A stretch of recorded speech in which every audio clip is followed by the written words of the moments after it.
Alright, welcome back everybody. I got a normal roll, or so it seems.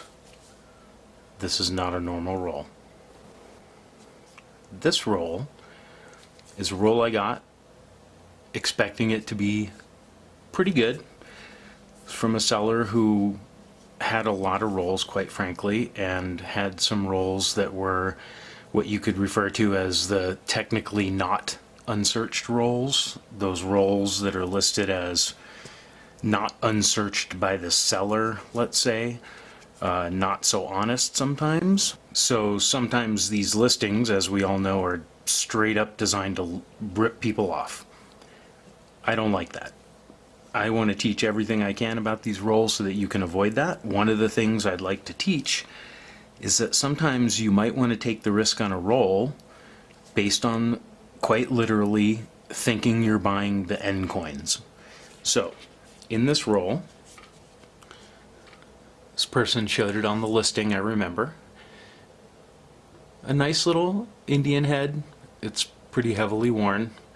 You can see the roll itself does not look original tight. I can tell you though it is a tight roll.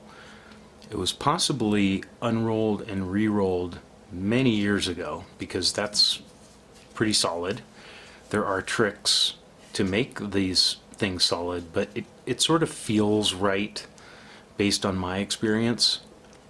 So if you noticed while I was speaking, I flipped it over quietly to this absolutely astonishing Flying Eagle penny. So I'm sure a lot of you have seen these. These get into the rolls that are mixed with Wheaties. They get sold online. Well, what's special about this one is, do you see all those feathers? It's really rare to have one with all the feathers on the chest area there. These are not incredibly uncommon, but when there's almost no feathers on them, they sell currently, take a look, they sell currently on eBay for $10, $15 with hardly any detail. My guess, and again I'm a very conservative grader, my guess is that this is right around an MS60.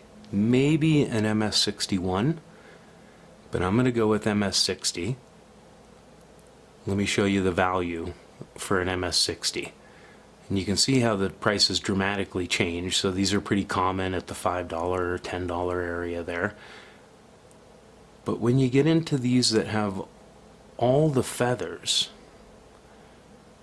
somewhere close to MS60 even, look at those prices. So here's the thing. If the front of this coin is not heavily damaged or damaged much, this is a $300 to $500 coin, no exaggeration, once I have it graded, and you betcha. If the backside of this looks really nice, and it's an 1857, I don't know if I'm getting enough light in there for you to be able to see it, but it's an 1857. If it is in that condition and it's okay on the front, like I said, possibly a $500 coin. To me, that means if I wanted to sell it and make the money back for this roll, I could easily sell it for $200 or $300 if it's in the book at $500. Well, this roll did not cost me $300 or $500. It did not cost me $200. It did not cost me $100. This roll, I don't know exactly. I've had it for a little while. Somewhere around $70 or so. And when I purchased it, I think I remember that a lot of people must not have noticed how nice that really was at the time. And some of these rolls, depending on who's bidding, typically know that they're bidding on something that's not going to be an original bankroll. maybe even not original vintage, as old as they would like it to be. So this roll, which doesn't look right on this end for an original bank wrap, but is fairly tight, could have been done quite some time ago. There is a chance that that's the original bank wrap, or whoever wrapped this, whatever service, or possibly a bank. It's a Strings and Son. They, I believe, were a service sort of like Loomis and just wrapped everything. I don't think they spent a lot of time delivering coins. I believe they created the wrapping machines, the rolls of this paper. They have still, I believe, a lot of products in the coin industry for those types of products. But anyway, so I could probably talk about this roll endlessly, but I'm so excited about it. I really want to see what the other side of this looks like. If I want to be greedy about it, I'm hoping that there's more beautiful Flying Eagle pennies inside there. I have no idea what to expect in this roll. I suspect it's kind of one of those extra pennies from someone who wasn't a very serious collector type thing. These days we know much more about variations to look for. I just assume that when I go through a roll after I get it, that I'm being more careful than the person before me if it's not an original bankroll. In this case, my most important point is that this roll, even though it seems seeded, as in somebody filled it up with suspicious coins, or I should say somebody filled it with regular coins possibly in between these very nice end coins, hoping someone would bid a lot for the roll. Well, assuming that the front of this represents the back, then I got this for a really good deal because I bought the roll for far less than this single coin is worth. So let's find out together if this is a total win or a total fail.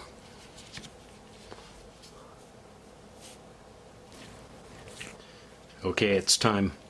No messing around. I'm getting right to it. The thing is, this Flying Eagle is so beautifully toned that I'm afraid if I touch it at all, I will leave a track through there because it's heavily toned, although it's a brown. It won't affect the actual grade, it affects the eye appeal, and if there's a sort of a copper looking scratch through that, eye appeal is gone, at least for, let's say, the next 90 years. So, here we go. This side is the side I want to open first because I want all the pressure off of that. And I want to just take a look at that immediately. So here we go. I know some of you love that. But here we go.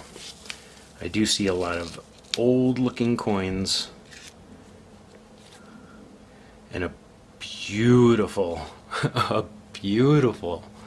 oh, this is fantastic. Look at this.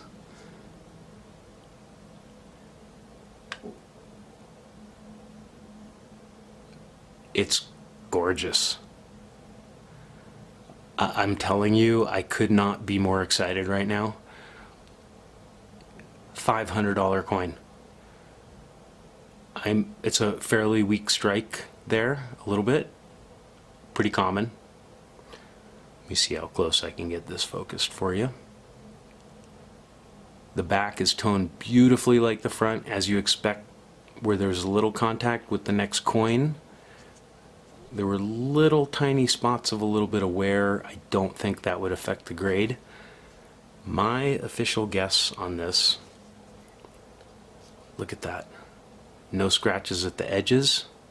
A fingerprint that's like 100 years old. You see that little bit of fingerprint up there across the wing and the background? It does not look like it's been cleaned, not anytime recently anyway. I might have to take that back. The way to tell if a coin is cleaned, if it has any luster, is often to rotate it. You see these, there's a little bit of a harsh line there, that toning. I'm going to take a close look. That could actually be a darker toning because that's where the paper contacts it. And it's been sitting in that roll for quite a while. And see how that line ends? I do not think this coin has been cleaned. I think we together are looking at a $500 1857 Flying Eagle penny that I am going to grade at least MS 60. I'm just a little bit in awe right now. This whole roll is a win because of this coin. Speechless. I'm a little bit speechless. It doesn't happen much. This is one of those things that you get in a roll every few years if you're really paying attention. I took a risk. I bought this roll. It wasn't even as expensive as I was willing to go. 100% worth it. See the dark toning on the edges on the back of this one? All the way around, where there's more of a gap, where it was also very close to the paper. This is incredible. I am so excited right now. Yeah, even after 40 years of collecting, a $500 penny gets me darn excited. This is fantastic. I'm glad I got to share this with you. I've had some big wins in the past before the days of YouTube videos and me making any videos. I'd love to hear what you think about this. This was me taking a risk on that. I'll post some high-res photos for you, of course, so that you can take a closer look at this.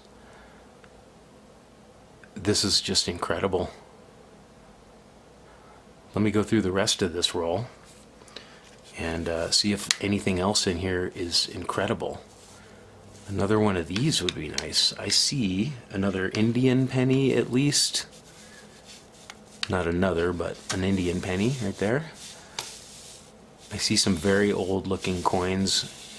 Let me do some of this organization magic for you, and I'll get right back to you. And there you go, through the magic of television. Well sorted, totally epic roll. I'm out of my mind about this roll. This roll was fantastic. I honestly, how could I ask for more? I got a penny that's extraordinary. This roll, all over the place. It certainly seems like the type of roll in hindsight that is a setup. Essentially someone may have culled a bunch of pennies from their collection. Some of them might have been decent. Some of them they might not have gone through incredibly well. Either way, some people are very honest sellers too, and they put the roll up as a searched roll that's good for beginner collectors, or tells you what the end coins are and that the rest are filled with stuff that was searched a long time ago or whatever. So this roll, straight up to me, appears to be a roll that someone would set up with good end coins. They weren't very misleading because I don't really fall into that trap much, to be honest. So when I was bidding on this roll, I was bidding on the part of this coin that I could see. I took a gamble. Luckily, I didn't pay too much for the gamble, and I ended up with an absolutely beautiful coin. I have no complaints here. I'm guessing that this coin will be in the book from $300 to $500 once I have it graded. This by itself, obviously, to me and most non-wealthy people, this qualifies as a totally epic roll, whether this was an end coin or not. I fully expected the other side of this to be somewhat bad or damaged, just basically a setup. I've had this roll for a while, like I said. I certainly didn't overpay for it. There are still deals to be had. So in the rest of the roll, I did find some interesting things, actually. I got a little clip error. Not a big one. Not a lot of value in that, but interesting. Stick it in the error pile. I got a 1920S, almost a key date. I just think it's a pretty coin too. It's got nice wear. It's just got a nice feel to it. You can really say that a lot of the early wheat pennies are key dates. If they're 1930 or earlier, they go up dramatically in value as the quality of the grade goes up. So 1920S, nice little find. Then I got this little guy. It's only a guy because Lincoln's on it. 1934, I'll try to show you that toning. It's got a really pretty gold tone with some rainbow in it. It's just a pleasing coin. It's not in the greatest condition. It's somewhere around about uncirculated, a little bit less than that.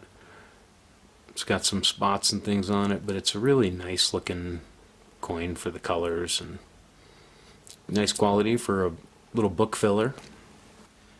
So let me quickly go through the rest of these because I got a pretty excellent selection. The thing that stood out about the roll being a nice mix like this is that's nice and everything, but out of a whole roll with such a nice mix of circulated coins and then also this beauty, why in the world would this be in a roll of circulated coins from the 50s? Definitely an average person in the 50s who came across this would have likely pulled it out of the change. So that makes me suspicious that this was a roll that was meant to be a roll with nice end coins, and oh, that paid off for me. So here's what we have. I got a 1910, 1919, 1919S, 1925D, a 1927D, a 1926, a 1928, a couple 1929s in okay condition, a 1929D, a 1929S, a 1930, and then we got a pretty nice 1930D with some nice gold toning, actually. It's another one with some pretty toning. I don't have as much sunlight as I did when I started, but I promise it's a pretty coin.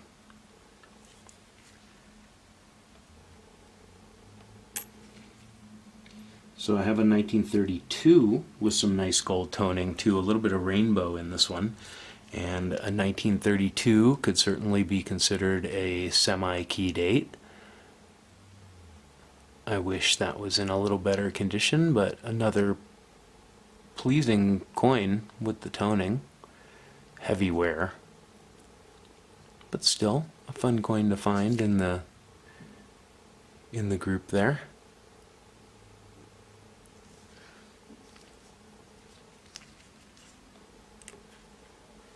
And then I have four 1934s, a couple 1935s, a 1935D, a 1936D, three 1937s, one of them's pretty nice, a 1938D, and a few 1939s. One's in pretty nice condition. And then I have one 1947, only one from the 40s. And then I got these three strange 1950 pennies, 1951, 1956D, 1957, 1957D, and then quite a selection of Indian head pennies. It's another thing that made me suspicious that this was just kind of a fun roll for someone to buy with a nice end coin, because these Indian heads are all in pretty poor condition. This one actually looks like someone took a hammer to it at some point. I don't know if you can see how bent it is, but it's got a good bend in it. So these Indian heads are not in the greatest condition, but there's quite a few. I haven't really checked them for any important dates or anything, but they're not in the greatest condition, and nothing stood out to me from what I remember about the Indian head key dates. This 1901 is probably the best condition one, and it's not all that great. You can see the feathers a little bit. You still can't read Liberty on the headband. These are really kind of junk Indian head pennies, to be honest. But once again, the epicness of this entire roll comes from this one lowly penny that somehow survived the days in what's really incredible condition. And remember, the toning doesn't affect the grade. It can certainly affect the eye appeal and the price, but when it comes to actually grading the coin, what the surface condition and the wear looks like, it doesn't affect a thing. So it's going to be fun to find out what grade this gets. I'm going to stick with my MS60, maybe MS61 guess. All right, here we go with the little bonus of cool stuff. So I know you guys like the cool stuff, so let's look at some more copper. We have an old wheat to see what a really nice wheat penny looks like. And we have what is technically a very, very new copper coin. So let's take a look at the wheat first.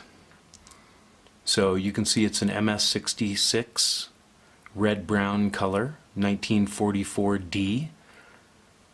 I actually like the red-brown. Some people don't like it so much. It's likely on its way to brown after the next few decades.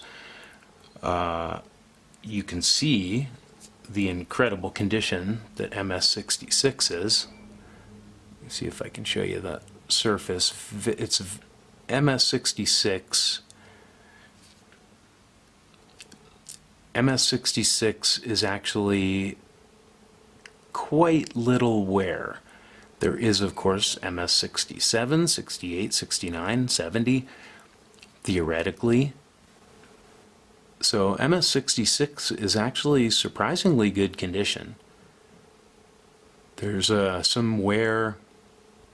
There's some dings and scratches from other coins, but not very much wear. You can see on the cheek there, and a little bit on the hair, that there's just the tiniest amount of wear. Most of that is just from hitting other coins, not from people touching it a lot. So if we look at the back on the wheat side,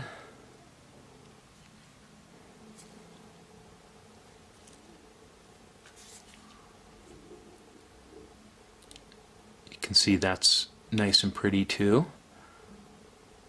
Not a whole lot of wear.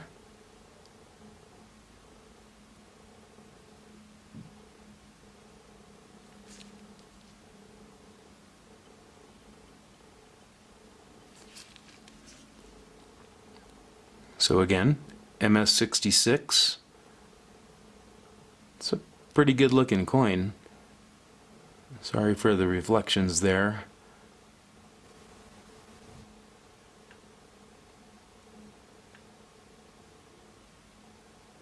So this other coin is brand new.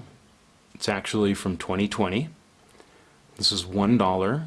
It's technically a copper dollar. It's based on originally on the Sacagawea dollar. This is the American Innovation Series. They've done the Presidential Series. They've done a bunch of really cool coins. This one is a proof 70, which is technically a perfect coin, of the American Innovation Gerber variable scale, which I sort of understand. It's used for plotting curves and logarithms and calculating center of gravity. It's used for a ton of things. It's really a cool measuring tool. You can look it up, and I'll post a link to the manual for using this. And if you use this, you probably don't need the manual, or you've already read it. But I just want to show you how gorgeous this coin is, the detail, how clean this coin is. Numerous different finishes, from a chrome type finish to a satin to just kind of a polished finish to a finish that makes it look more gold or more metallic. Just beautiful. And the backside is the Liberty in the big clear field. I love the backside of these. And there are different backsides, but this Liberty is just so nice against that field.